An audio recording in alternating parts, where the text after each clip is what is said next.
Hello दोस्तों, कैसे हैं आप। हमारी आज की कहानी है गुड़िया। चलिए जानते हैं इस कहानी के बारे में। कहानी छोटी है लेकिन आपके दिल को छू जाएगी, क्योंकि इस कहानी में गहराई बहुत है। यह कहानी है निहारिका और एक गुड़िया की। चलिए जानते हैं कहानी के बारे में। एक दिन की बात है। निहारिका सुबह पार्क में टहलते हुए जा रही थी, तभी उसे एक रोती हुई बच्ची मिली।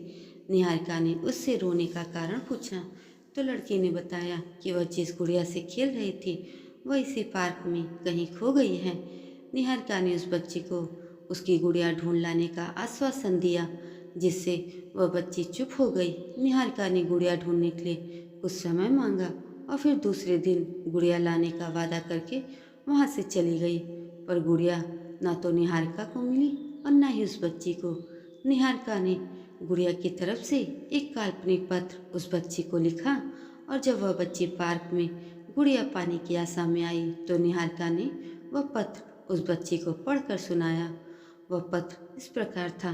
कृपया रोना मत, मैं समय समय पर उस गुड़िया के बारे में तुम्हें लिखती रहूंगी, बस तुम रोना मत।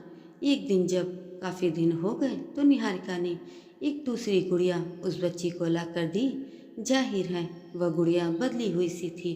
उस बच्ची को अपनी खोई हुई पुरानी गुड़िया जैसी वह गुड़िया नहीं लगी, तो वह निहारिका की ओर देखने लगी।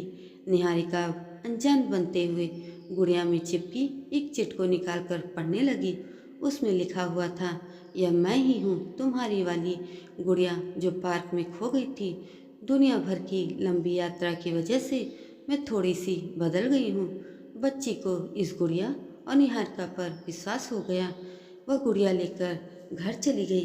कई वर्षों बाद जब वह बच्ची बड़ी हो गई तो एक दिन वह अपनी अलमारी में कुछ ढूंढ रही थी, तो उसका ध्यान उसी गुड़िया पर गया जो निहारिका ने उसे दी थी।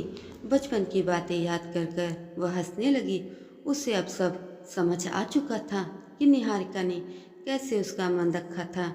उसे उस गुड़िया पर फिर से प्यार आने लगा। वह उसे बड़े गौर से देखने लगी। तभी उसकी नज़र गुड़िया की फ्रॉक की आस्तीन में छुपे एक छोटे से पत्र पर गई। उसने बड़ी व्याकुलता से वह पत्र निकाला और पढ़ने लगी।